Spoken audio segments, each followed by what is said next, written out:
and Stifel Nicholas. Good morning. Thanks for joining us.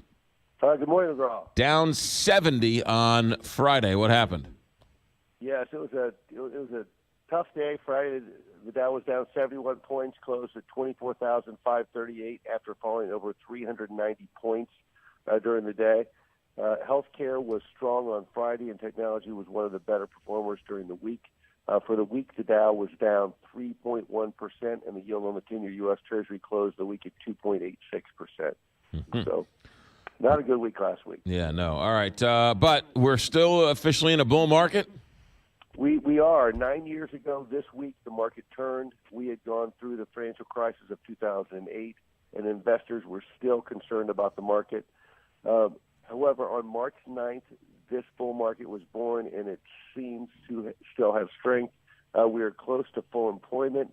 GDP and wages are growing. Inflation is still low, and we, as consumers, are still spending and confident.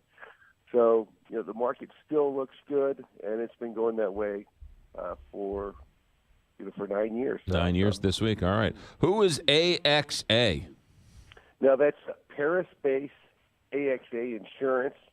Now, they are buying Bermuda-based XL Insurance for $15.3 billion. While based in Bermuda, XL is considered a U.S.-based business, and this would be the biggest purchase of a U.S.-based insurance company by a European counterpart.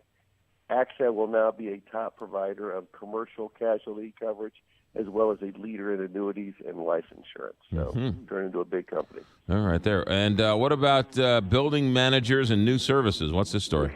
Yeah, this is kind of an attempt to better serve their clients and potentially keep them longer. Building managers are offering new services.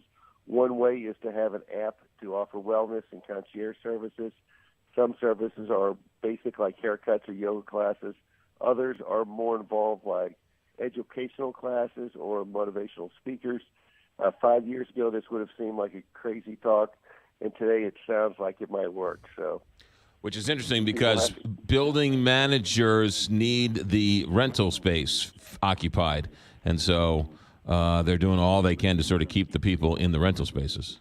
Exactly, to keep people happy, keep just to run those places better and keep them full. Yeah, Westport just opened up a brand new gym to keep everybody there fit and happy in a wellness program. So interesting. All right, what about the markets today after the weekend? Well, today the Dow looks off 70 points in the futures right now. We have a busy week with the ISM services report today and factory orders tomorrow. We finished the week with a big employment report, so hopefully those numbers come out good. All right, Scott Crows and Steve Nicholas, have a good day. We'll talk to you tomorrow. Sounds good.